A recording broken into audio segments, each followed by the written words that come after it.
Jadi kembali lagi ya kepada ya Habib Bahar bin Smith ini. Ya kalau kami menilai ya apa yang dilakukan dan apa yang diucapkan oleh Habib Bahar bin Smith yang mengatakan bahwa Pak Prabowo itu adalah seorang pengkhianat. Kemudian kata-kata itu diucapkan di depan umum. Ya kami rasa itu adalah sesuatu yang tidak tepat. Ya itu bukan suatu cerminan yang baik untuk para umat kita. Ya untuk para jamaah kita. Sekarang ini yang mesti kita sadari bahwa negara kita ini sudah terlalu banyak problemnya. Sudah terlalu banyak masalahnya. Nah, seharusnya kalau kita sudah sadar seperti itu, maka ayo mari kita bersama-sama ini untuk menyelesaikan masalah itu. Ya kita bersama-sama ya kompak untuk menyelesaikan setiap permasalahan yang ada. Bukan justru membawa-bawa atau masih mengungkit-ungkit masalah-masalah lalu. Ya, masa-masa lalu. Ya, itu nggak ada gunanya teman-teman. Apalagi sampai kita keluar-keluar pengkhianat, ya mencaci maki sana, mencaci maki sini. Ya mending ya kita belajar dari sikap seorang Pak Prabowo. Ya, Pak Prabowo itu sedikit berbicara, tetapi banyak aksi yang beliau lakukan. Beliau langsung aksi nyata. Assalamualaikum teman-teman. Kali ini kita masih membahas ya tentang oknum kelakuan dari oknum Ba'alawi ini teman-teman ya. Dan khususnya ya di sini adalah Habib Bahar bin Smith.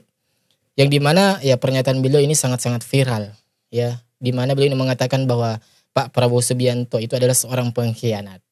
Nah ini bagi kami pribadi ya ini kurang tepat ya. Dan ini selayaknya tidak patut untuk dikatakan oleh seorang yang mengaku Habib. Ya yang dikatakan Habib dan dipanggil Habib oleh orang-orang. Ya seharusnya pernyataan-pernyataan seperti ini ya sangat tidak pantas untuk kita ucapkan.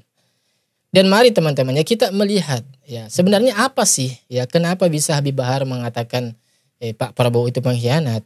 Ya setelah kami melihat ya beberapa kejadian terakhir ini serta mempertimbangkan analisa kami ya melihat kejadian di negeri ini.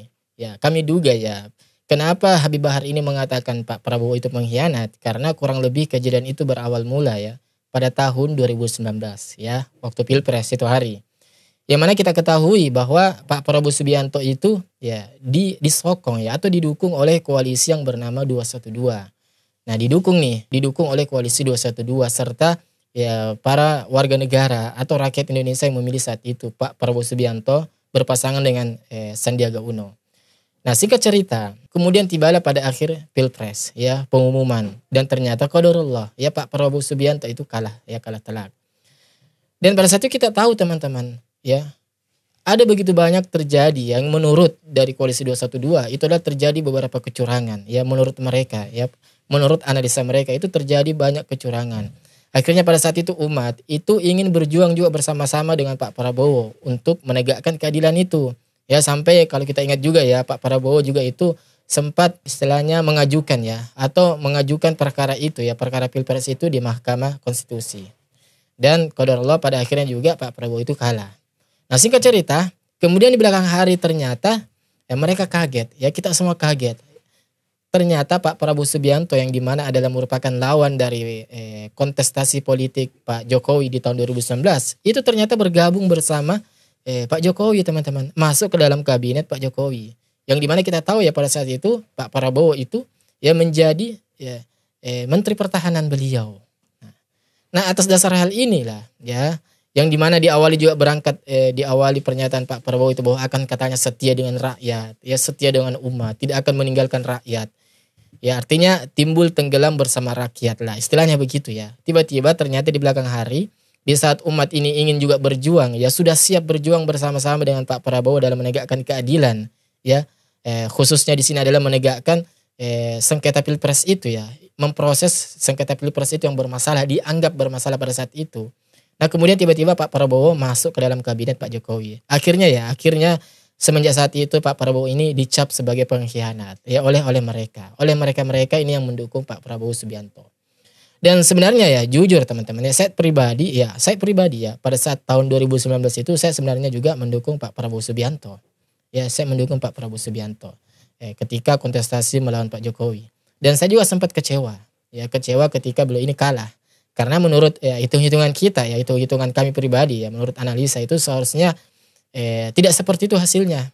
Ya tetapi kami ya saya pribadi sebagai seorang muslim serta warga negara yang baik ya mau tidak mau saya harus menghormati keputusan KPU pada saat itu hari ya. Ya karena sebab seorang muslim itu memiliki konsep teman-teman ya tidaklah sesuatu itu terjadi melainkan itu sudah takdir dari Allah Subhanahu wa taala. Ya kalahnya Pak Prabowo Subianto pada saat tahun 2019 itu merupakan ya sudah suratan takdir dari Allah Subhanahu wa taala. Begitupun juga dengan Pak Prabowo itu gabung ke dalam kabinet Pak Jokowi. Itu juga sudah menjadi merupakan suratan takdir dari Allah Subhanahu wa taala. Ya dan kami pada saat itu ya berlapang dada ya. Lebih melihat kepada apa ya jangka panjangnya, lebih melihat dari sisi yang jauh dari Pak Prabowo ini teman-teman. Ternyata ya benar. Ya, apa saya duga pada saat itu tuh benar terjadi saat ini teman-teman. Ya, saya istilahnya pada saat itu ya, saya ingin menduga-duga secara liar. Ya bahwa kayaknya ini Pak Prabowo ini sedang menerapkan strategi nih. Ya, itu analisa liar saya pada saat itu teman-teman, pada saat tahun 2019. Ya, ini Pak Prabowo sengaja nih ya merapat ke Pak Jokowi. Ya karena ya ayolah kita harus jujur. Untuk mengalahkan Pak Jokowi itu tidak semudah membalikkan telapak tangan teman-teman. Ya kan karena ya kita mesti sadari begitu banyak juga ini rakyat ini yang mencintai beliau. Ya dan kita hormati dan saya pribadi juga tidak mempermasalahkan hal itu. Artinya ya memang ya sekelas Pak Jokowi itu bahwa memang beliau adalah salah satu presiden terbaik yang pernah dimiliki oleh negara kita ini. Ya, jadi wajar ketika banyak umat ini, banyak rakyat Indonesia ini mendukung Pak Jokowi bahkan sampai 2 periode. Artinya kembali kepada masalah Pak Prabowo, ya kami pada saat itu melihat ternyata Pak Prabowo ini mungkin sedang menerapkan strategi nih. Ya dan sekarang terjawab teman-teman. Ya dan alhamdulillah ya akhir dari strategi yang diterapkan oleh Pak Prabowo ini dugaan kami ya analisa kami itu ternyata berhasil teman-teman. Ya biiznillah atas izin Allah Subhanahu Wa Taala. Akhirnya apa saat ini beliau bisa menjabat RI 1. Ya artinya ada yang bisa kita petik pelajaran dari sini teman-teman bahwa khususnya kita bisa petik pelajaran dari sikap Pak Prabowo. Seandainya ya, kita bicara, seandainya Pak Prabowo pada saat itu 2019 tidak memutuskan untuk meredam egonya, menundukkan egonya dan tetap bersikeras ya menjadi oposisi. Ya mungkin saat ini ya beliau mungkin juga tetap tidak akan duduk ya di menjadi RI 1. Ya. Kalau tidak beliau duduk ya siapa lagi akan duduk di sana? Ya kita nggak akan tahu. Siapa lagi akan menduduki presiden nomor 1 2024 kali ini? Ya kita nggak akan tahu. Dan begitu pun juga bagaimana dengan kapabilitasnya, ya, kualitas dirinya, nilai jiwa nasionalismenya itu bagaimana? Ya kalau Pak Prabowo kita tidak ragukan lagi ya. Ya beliau ini masya Allah, ya, jiwanya itu sangat patriotisme, ya sangat tinggi kecintaannya terhadap negara Republik Indonesia ini teman-teman. Jadi bagi kami ya, kami pribadi sudah sangat pantas ya bila mana Pak Prabowo itu menjadi seorang presiden tahun ini teman-teman. Ya, periode 2024-2029. Beliau itu sangat pantas. Nah coba ya, dari strategi itu yang diterapkan akhirnya berhasil bismillah. Coba ya, di awal-awal beliau ini menjabat. Dan saya berita terakhir yang saya dapat teman-teman. Pak Prabowo Subianto itu akan mewajibkan bagi setiap menterinya itu ya menggunakan mobil asli buatan dalam negeri kita sendiri. Yang itu kan mobil-mobil mau apa itu Garuda itu ya atau apalah namanya itu yang dipakai Pak Prabowo pada saat pelantikan kemarin itu yang warna putih. Nah itu ya beliau ini bahkan menginstruksikan ya setiap menterinya itu ya kendaraan dinasnya itu untuk menggunakan mobil buatan dalam negeri sendiri, bukan buatan dari luar negeri. Artinya kan teman-teman ini adalah suatu hal yang patut kita apresiasi, patut kita acungi jempol ya teman-teman. Ya. Belum lagi ketika kemarin yang baru-baru selesai nih kan beliau ini membuat sebuah kegiatan retreat bagi para menterinya. Ya dan itu suatu hal yang luar biasa teman-teman. Ya saya mengikuti itu. Ya saya mengikuti berita dari perkembangan kegiatan itu teman-teman. Dan luar biasa. Ya. Dan kalau kami duga ya, kalau kami analisa mengapa alasan Pak Prabowo sampai dalam kutip menggembleng ya menteri-menterinya seperti itu di Akmil Magelang kemarin. Yaitu salah satunya memang ya ingin menumbuhkan ya rasa-rasa atau bibit-bibit nasionalisme kembali dari para menteri-menterinya ini teman-teman. Ya karena kami duga ya mungkin ya sudah berbelas-belasan tahun para menteri-menteri ini itu mungkin sudah dibilang hidup di atas kenyamanan. Ya, hidup di atas hedonisme, ya hedoisme. Ya kekayaan harta melimpah, barang-barang mewah. Nah makanya kalau kami duga kemarin itu Pak Prabowo itu sengaja dalam kutip ya membuat sebuah kegiatan retreat itu di Akmil Magelang. Itu salah satunya untuk menggembleng kembali para menteri-menterinya. Kemudian apa? Ya ingin menciptakan sebuah kekompakan di antara para menteri dengan presiden. Dan ini harus kita acungi jempol teman-teman. Jadi kembali lagi ya kepada ya Habib Bahar bin Smith ini. Ya kalau kami menilai ya apa yang dilakukan dan apa yang diucapkan oleh Habib Bahar bin Smith yang mengatakan bahwa Pak Prabowo itu adalah seorang pengkhianat. Kemudian kata-kata itu diucapkan di depan umum, ya kami rasa itu adalah sesuatu yang tidak tepat. Ya itu bukan suatu cerminan yang baik untuk para umat kita, ya untuk para jamaah kita. Ya karena ya saya pun pribadi sebenarnya ini sama dengan satu server dengan Habib Bahar bin Smith. Dalam kutip ya pada saat pemilihan Pilpres 2019. Ya karena saya juga mendukung Pak Prabowo Subianto ya kala itu. Ya tetapi setelah beliau pada akhirnya bergabung dengan Pak Jokowi ke dalam kabinet Pak Jokowi ya saya pribadi bisa berlapang dada. Saya lebih melihat dari sisi baik beliau. Saya lebih mengutamakan husnuzon saya kepada Pak Prabowo Subianto. Dan ternyata ya sedikit demi sedikit sifat husnuzon saya kala itu ya sekarang mulai terlihat. Ya sekarang mulai terjawab.